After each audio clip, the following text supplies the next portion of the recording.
Subtítulo: Encarnación de los espíritus. 17. El espiritismo nos enseña de qué manera se produce la unión del espíritu con el cuerpo, en la encarnación. Por su esencia espiritual, el espíritu es un ser indefinido, abstracto, que no puede ejercer una acción directa sobre la materia, sino que precisa un intermediario. Ese intermediario es la envoltura fluídica, que en cierto modo es parte integrante del espíritu. Se trata de una envoltura semimaterial, es decir, que pertenece a la materia por su origen y a la espiritualidad por su naturaleza etérea. Como toda la materia, es extraída del fluido cósmico universal, el cual en esa circunstancia experimenta una modificación especial. Esa envoltura, denominada periespíritu, hace de un ser abstracto, el espíritu, un ser concreto, definido, que puede ser aprehendido mediante el pensamiento. Lo vuelve apto para actuar sobre la materia tangible, conforme sucede con todos los fluidos imponderables, que son, como se sabe, los más poderosos motores. El fluido periespiritual constituye, por consiguiente, el lazo de unión entre el espíritu y la materia. Durante su unión con el cuerpo sirve de vehículo al pensamiento del espíritu, para transmitir el movimiento a las diferentes partes del organismo, las cuales actúan por impulso de la voluntad, y para hacer que repercutan en el espíritu las sensaciones producidas por los agentes exteriores. Los nervios son sus hilos conductores, como en el telégrafo el fluido eléctrico tiene como conductor al hilo metálico. 18. Cuando un espíritu debe encarnar en un cuerpo humano en vías de formación, un lazo fluídico, que no es más que una expansión de su periespíritu, lo vincula al embrión que lo atrae con una fuerza irresistible desde el momento de la concepción. A medida que el embrión se desarrolla, el lazo se acorta. Bajo la influencia del principio vital material del embrión, el periespíritu, que posee ciertas propiedades de la materia, se une molécula a molécula al cuerpo que se forma. Por eso es posible decir que el espíritu, por intermedio de su periespíritu, se enraiza en cierto modo en ese germen, como lo hace una planta en la tierra. Cuando el embrión llega a la plenitud de su desarrollo, la unión es completa, y entonces nace a la vida exterior. Por un efecto contrario, esa unión del periespíritu y de la materia carnal, que se efectúa bajo la influencia del principio vital del embrión, cesa cuando ese principio deja de actuar, a consecuencia de la desorganización del cuerpo. La unión, mantenida hasta ese momento por una fuerza actuante, cesa en el momento en que esa fuerza deja de actuar. Entonces, el periespíritu se desprende, molécula a molécula, del mismo modo que se había unido, y el espíritu es devuelto a la libertad. Por lo tanto, no es la partida del espíritu la que causa la muerte del cuerpo, sino que ésta es la que causa la partida de aquel. Dado que un instante después de la muerte la integridad del espíritu es completa, y que sus facultades adquieren incluso un mayor poder de penetración, mientras que el principio de vida se ha extinguido en el cuerpo, queda demostrado sin ninguna duda que el principio vital y el principio espiritual son dos cosas distintas. 19. El espiritismo nos enseña, mediante los hechos cuya observación nos facilita, los fenómenos que acompañan a esa separación. Algunas veces esta es rápida, sencilla, delicada e indolora, mientras que en otras es lenta, laboriosa y terriblemente penosa, de conformidad con el estado moral del espíritu, y puede durar meses enteros. 20. Un fenómeno particular, que también muestra la observación, acompaña siempre a la encarnación del espíritu. Desde que éste es atrapado a través del lazo fluídico que lo liga al embrión, entra en un estado de turbación que aumenta a medida que el lazo se ajusta, y en los últimos momentos el espíritu pierde la conciencia de sí mismo, de modo que jamás presencia su nacimiento. Cuando el niño respira, el espíritu comienza a recobrar sus facultades, que se desarrollan a medida que se forman y consolidan los órganos que habrán de servirle para su manifestación. 21. Con todo, al mismo tiempo que el espíritu recobra la conciencia de sí mismo, pierde el recuerdo de su pasado, aunque no pierde las facultades, las cualidades ni las aptitudes adquiridas con anterioridad, que habían quedado transitoriamente en estado latente y que, al volver a la actividad, lo ayudarán a desenvolverse más y mejor que antes. Renace tal como había llegado a ser mediante su trabajo anterior. Su renacimiento constituye un nuevo punto de partida, un nuevo peldaño que subir. Incluso allí se manifiesta la bondad del Creador, dado que el recuerdo del pasado, con frecuencia penoso y humillante, sumado a la angustia de una nueva existencia, podría perturbarlo y crearle impedimentos. Solo recuerda lo que ha aprendido, porque eso le es útil. Si en ocasiones conserva una vaga intuición de los acontecimientos pasados, esa intuición es como el recuerdo de un sueño fugitivo. Se trata, por consiguiente, de un hombre nuevo, por más antiguo que sea su espíritu. Adopta nuevos hábitos con la ayuda de sus conquistas anteriores. Cuando regresa a la vida espiritual, su pasado se despliega ante su mirada, y entonces evalúa si ha empleado bien o mal su tiempo. 22. Así pues, no hay solución de continuidad en la vida espiritual, a pesar del olvido del pasado. El espíritu es siempre el mismo, antes, durante y después de la encarnación, pues esta es solo una fase especial de su existencia. El olvido únicamente se produce en el transcurso de la vida exterior de relación, ya que durante el sueño el espíritu se desprende parcialmente de los lazos carnales, es restituido a la libertad y a la vida espiritual, y recuerda entonces su pasado. Su visión espiritual no está tan oscurecida por la materia. 23. Si se considera a la humanidad en el grado más bajo de la escala intelectual, tal como se encuentra entre los salvajes más atrasados, cabe la pregunta sobre si es ese el punto de partida del alma humana. Según la opinión de algunos filósofos espiritualistas, el principio inteligente, distinto del principio material, se individualiza y elabora al pasar por los diversos grados de la animalidad. Es ahí que el alma se ensaya para la vida y desarrolla sus primeras facultades mediante la ejercitación. Sería, por así decirlo, su período de incubación. Llegada al grado de desarrollo que ese estado permite, recibe las facultades especiales que constituyen el alma humana. Existiría entonces una filiación espiritual entre el animal y el hombre, del mismo modo que existe una filiación corporal.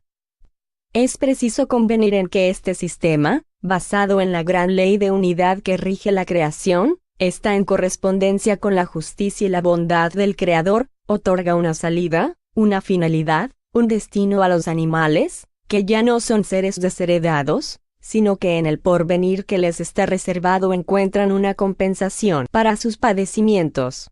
Lo que constituye al hombre espiritual no es su origen, sino los atributos especiales de los que está dotado cuando ingresa en la humanidad, atributos que lo transforman y hacen de él un ser distinto, así como el fruto sabroso es diferente de la raíz amarga que le dio origen. Por el hecho de que haya pasado por la experiencia de la animalidad, el hombre no es menos hombre, ya no es animal, como el fruto no es la raíz, o como el sabio no es el feto informe que lo instaló en el mundo. No obstante, este sistema plantea numerosas cuestiones, cuyos pros y contras no es oportuno discutir aquí, del mismo modo que no se justifica el análisis de las diferentes hipótesis que se han enunciado en relación con este asunto. Por consiguiente, sin que investiguemos el origen del alma, ni que tratemos de conocer las experiencias por las cuales pudo haber pasado, la consideramos a partir de su ingreso en la humanidad, en el punto en que, dotada de sentido moral y de libre albedrío, comienza a ejercer la responsabilidad de sus actos. 24. La obligación que tiene el espíritu encarnado de ocuparse del alimento del cuerpo, su seguridad y su bienestar, lo impulsa a emplear sus facultades en investigaciones, a ejercitarlas y desarrollarlas. De ese modo, su unión con la materia es de utilidad para su adelanto, y por eso la encarnación es una necesidad. Además, a través de la actividad inteligente que realiza para su beneficio sobre la materia, contribuye a la transformación y al progreso material del globo en el que habita. Así, a medida que progresa, colabora con la obra del Creador, de la cual se convierte en un agente inconsciente. 25. Sin embargo, La encarnación del espíritu no es constante ni perpetua, sino transitoria. Cuando abandona un cuerpo no retoma otro inmediatamente.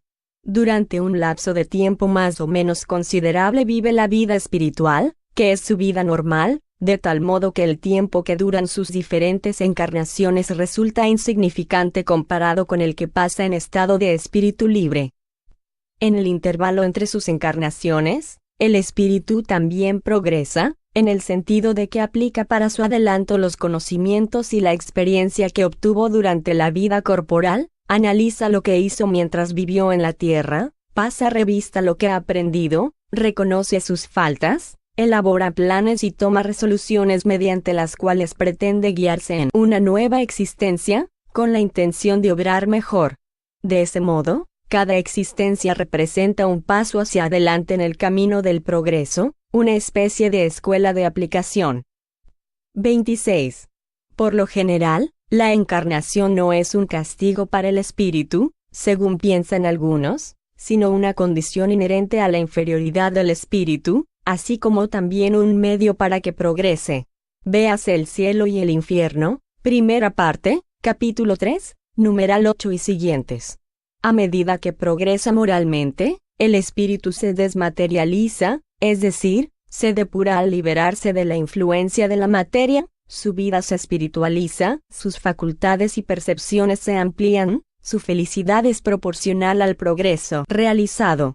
No obstante, como actúa en virtud de su libre albedrío, puede por negligencia o mala voluntad retardar su adelanto, prolonga, por consiguiente, la duración de sus encarnaciones materiales, que entonces se convertirán en un castigo, dado que por sus faltas permanece en las categorías inferiores, obligado a recomenzar la misma tarea. Así pues, del espíritu depende abreviar, por medio del trabajo de purificación realizado sobre sí mismo, la duración del período de las encarnaciones. 27. El progreso material de un globo acompaña el progreso moral de sus habitantes. Ahora bien, como la creación de los mundos y de los espíritus es incesante, y como estos progresan más o menos rápidamente, conforme al empleo que hagan de su libre albedrío, resulta de ahí que hay mundos más o menos antiguos, con grados diferentes de adelanto físico y moral, en los cuales la encarnación es más o menos material y, por consiguiente, el trabajo para los espíritus es menos arduo. Desde este punto de vista, la Tierra es uno de los globos menos adelantados. Poblado por espíritus relativamente inferiores, la vida corporal es en él más penosa que en otros planetas. También los hay más atrasados, donde la existencia es todavía más penosa que en la Tierra, y en comparación con los cuales ésta sería un mundo relativamente feliz. 28. Después de que los espíritus han realizado la totalidad del progreso que el estado de este mundo permite, lo abandonan para encarnar en otro más adelantado, donde puedan adquirir nuevos conocimientos, y así sucesivamente, hasta que ya no les resulte provechosa la encarnación en cuerpos materiales. Entonces pasan a vivir con exclusividad la vida espiritual, en la que continúan su progreso en otro sentido y por otros medios. Cuando alcanzan el punto culminante del progreso, gozan de la suprema felicidad. Admitidos en los consejos del Todopoderoso, conocen su pensamiento, se convierten en sus mensajeros, sus ministros directos en el gobierno de los mundos, y tienen bajo sus órdenes espíritus de todos los grados de adelanto. De esa manera, sea cual fuere el grado en que se encuentren en la jerarquía espiritual, desde el más bajo al más elevado, todos los espíritus, encarnados o desencarnados, tienen sus atribuciones en el gran mecanismo del universo, todos son útiles al conjunto, y al mismo tiempo a sí mismos. A los menos adelantados, como simples servidores, les corresponde el desempeño de una tarea material, que al principio es inconsciente y después se torna cada vez más inteligente. En el mundo espiritual existe actividad en todas partes, y en ningún lado hay ociosidad improductiva. La colectividad de los espíritus constituye, en cierto modo, el alma del universo. El elemento espiritual actúa en todo, por el influjo del pensamiento divino. Sin ese elemento solo existe la materia inerte, carente de finalidad, sin inteligencia, sin otro motor que las fuerzas materiales que dejan una infinidad de problemas sin resolver. Con la acción del elemento espiritual individualizado, todo tiene una finalidad, una razón de ser, y todo se explica. Por esa razón, sin la espiritualidad el hombre tropieza con dificultades insuperables. 29. Cuando la Tierra se encontró en condiciones climáticas apropiadas para la existencia de la especie humana, encarnaron en ella espíritus humanos. ¿De dónde provenían? Ya sea que hayan sido creados en ese momento, o que hayan llegado completamente formados del espacio, de otros mundos, o de la Tierra misma, su presencia en este planeta a partir de una cierta época es un hecho, pues antes de ellos solo había animales. Se revistieron con cuerpos adecuados a sus necesidades especiales, a sus aptitudes, y fisiológicamente formaban parte de la animalidad. Bajo la influencia de esos espíritus, y por medio del ejercicio de sus facultades, esos cuerpos se modificaron y se perfeccionaron. Eso es lo que la observación demuestra. Dejemos, pues, de lado la cuestión del origen, por el momento insoluble, tomemos al espíritu, no en su punto de partida, sino en el momento en que, al manifestarse en los primeros embriones del libre albedrío y del sentido moral, lo vemos desempeñar su rol humano, sin que nos inquiete el medio donde haya transcurrido el período de su infancia o, si se prefieren, de su incubación. A pesar de la analogía entre su envoltura y la de los animales, podremos diferenciarlo de estos últimos por las facultades intelectuales y morales que lo caracterizan, así como debajo de las mismas burdas vestimentas distinguimos al hombre rústico del hombre refinado. 30. Aunque los primeros que surgieron debieron de ser poco adelantados, por la razón misma de que tenían que encarnar en cuerpos muy imperfectos, habría por cierto notorias diferencias entre sus caracteres y aptitudes. Los espíritus que se asemejaban se agruparon naturalmente por analogía y simpatía. Así, la Tierra se encontró poblada por espíritus de diversas categorías, más o menos aptos o rebeldes al progreso. Puesto que los cuerpos recibían la impresión del carácter del espíritu, y dado que esos cuerpos se procreaban de conformidad con sus respectivos tipos, resultaron de ahí diferentes razas, tanto en lo físico como en lo moral, véase el numeral 11. Al continuar encarnando preferentemente entre los que se les asemejaban, los espíritus similares perpetuaron el carácter distintivo físico y moral de las razas y de los pueblos, carácter que solo con el tiempo desaparece, mediante su fusión y el progreso de los espíritus. Véase la revista Espírita, julio de 1860, Frenología y Fisiognomía. 31. Los espíritus que vinieron a poblar la tierra pueden ser comparados con esos grupos de migrantes de orígenes diversos, que van a establecerse en una tierra virgen. Allí encuentran madera y piedra para levantar sus viviendas, a las que cada uno les imprime su sello especial, de acuerdo con el grado de su saber y con su genio particular. Se agrupan entonces por analogía de orígenes y de gustos, y los grupos acaban por formar tribus, después pueblos, cada cual con costumbres y características propias. 32. Por consiguiente, el progreso no fue uniforme en toda la especie humana. Como era natural, las razas más inteligentes se adelantaron a las otras, incluso sin tomar en cuenta que muchos espíritus, recién nacidos a la vida espiritual, vinieron a encarnar en la tierra entre los primeros que llegaron, e hicieron más evidente la diferencia en materia de progreso. En efecto, sería imposible atribuir la misma antigüedad de creación a los salvajes, que apenas se distinguen del mono, y a los chinos, y menos aún a los europeos civilizados. Con todo, los espíritus de los salvajes también forman parte de la humanidad, y un día alcanzarán el nivel en que se encuentran sus hermanos mayores, pero sin duda no será en cuerpos de la misma raza física, impropios para un cierto desarrollo intelectual y moral.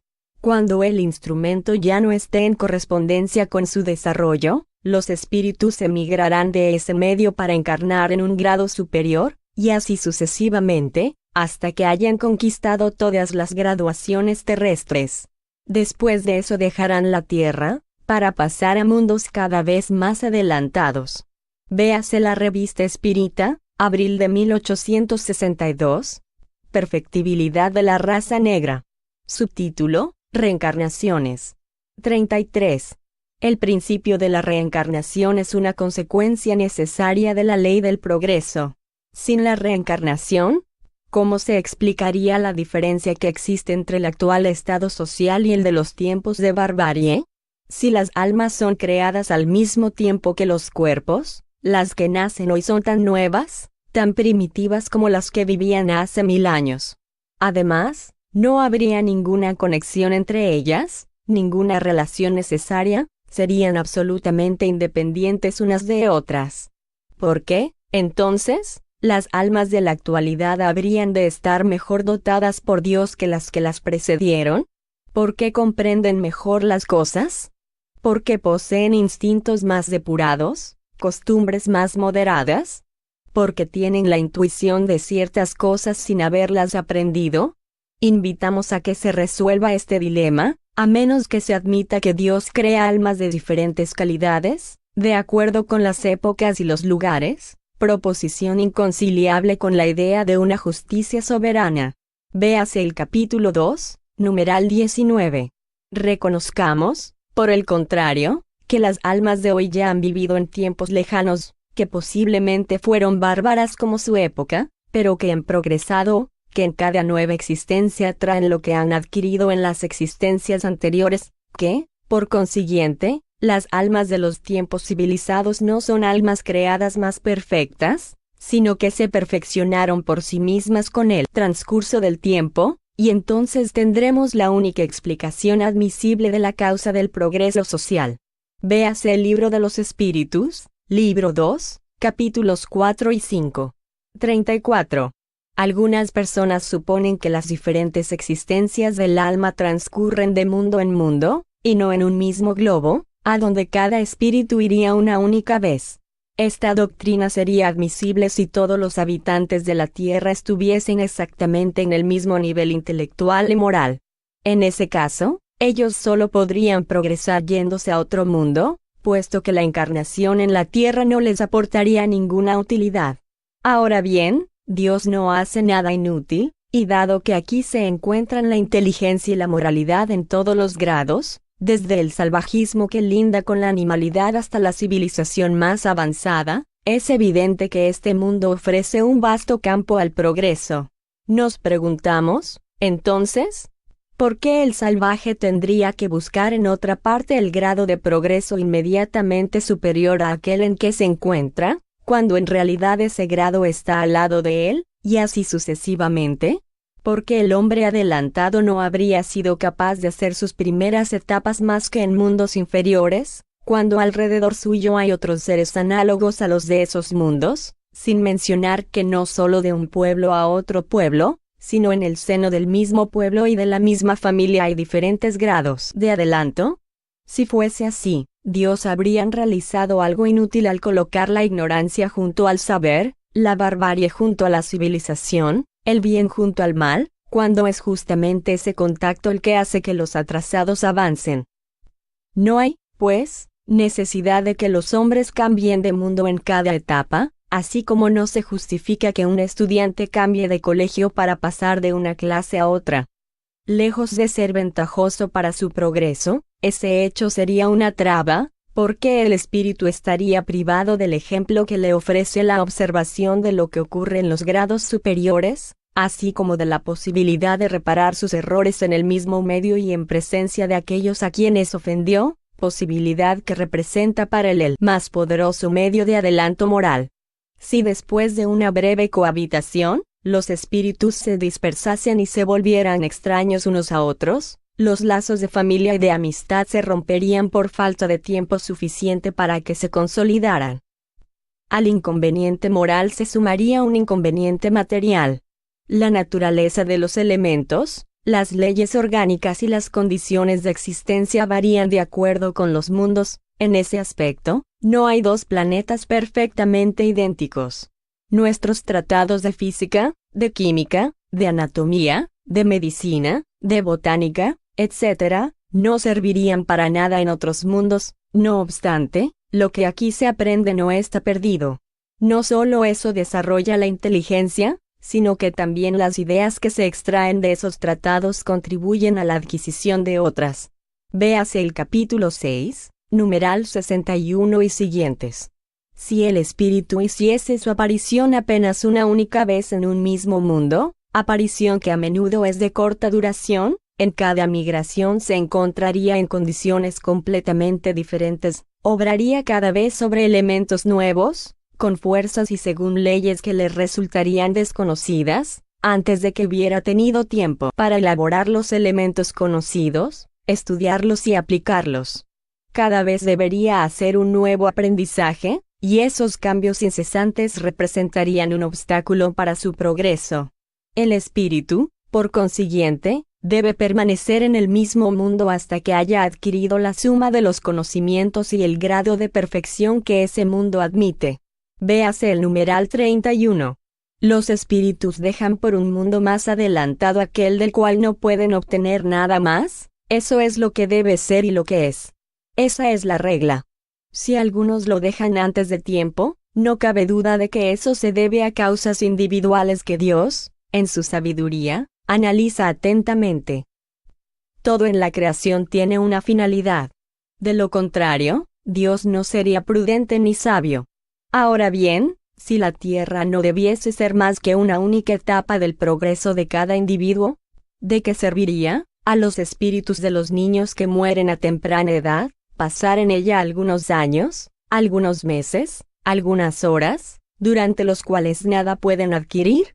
Lo mismo sucede con los deficientes mentales. Una teoría es buena cuando resuelve todas las cuestiones que le atañen. El caso de las muertes prematuras ha sido un escollo para todas las doctrinas, excepto para la doctrina espírita, la única que lo resolvió de una manera racional y completa. Para el progreso de aquellos que en la Tierra llevan a cabo una vida normal, es una verdadera ventaja que regresen al mismo medio para continuar en lo que han dejado inconcluso, a menudo en la misma familia o en contacto con las mismas personas, a fin de reparar el mal que hayan hecho o para que sufran la pena del talión. Subtítulo: Emigraciones e inmigraciones de los espíritus. 35. En el intervalo entre sus existencias corporales, los espíritus se encuentran en estado de erraticidad y forman la población espiritual del ambiente del globo. A través de las muertes y de los nacimientos, ambas poblaciones, la corporal y la espiritual, se mezclan incesantemente la una con la otra. Hay, pues, a diario, emigraciones del mundo corporal hacia el mundo espiritual e inmigraciones del mundo espiritual hacia el mundo corporal. Ese es el estado normal. 36. En ciertas épocas, reguladas por la sabiduría divina, esas emigraciones e inmigraciones se producen en masas más o menos considerables, a consecuencia de las grandes revoluciones que les acarrean la partida simultánea en cantidades enormes, que de inmediato son sustituidas por cantidades equivalentes de encarnaciones. Por consiguiente, es preciso considerar los flagelos destructores y los cataclismos como ocasiones de llegadas y partidas colectivas, recursos providenciales para la renovación de la población corporal del globo, que se robustece mediante la introducción de nuevos elementos espirituales más purificados. Por cierto, si bien en esas catástrofes se produce la destrucción de un gran número de cuerpos, solo se trata de vestimentas desgarradas, ya que ningún espíritu perece, apenas cambia de ambiente. En vez de partir aisladamente, lo hacen en multitud. Esa es la única diferencia, ya que por una causa o por otra, tarde o temprano, fatalmente deberán partir. Las renovaciones rápidas, casi instantáneas, que se producen en el elemento espiritual de la población a consecuencia de los flagelos destructores, aceleran el progreso social, si no fuera por las emigraciones e inmigraciones que de tiempo en tiempo vienen a darle un impulso violento. Este progreso solo se realizaría con extrema lentitud. Es de notar que las grandes calamidades que diezman a las poblaciones están seguidas invariablemente por una era de progreso en el orden físico, intelectual o moral y, por consiguiente, en el estado social de las naciones en las que éstas tienen lugar. Eso se debe a que tienen por finalidad producir una transformación en la población espiritual, que es la población normal y activa del globo. 37. Esa transfusión que ocurre entre la población encarnada y la desencarnada de un mismo planeta, se efectúa también entre los mundos, ya sea individualmente en las condiciones normales, o de forma masiva en circunstancias especiales. Hay, pues, emigraciones e inmigraciones colectivas de un mundo hacia otro, de donde resulta la introducción, en la población de uno de ellos, de elementos absolutamente nuevos. Nuevas razas de espíritus, que vienen a mezclarse con las existentes, constituyen nuevas razas de hombres.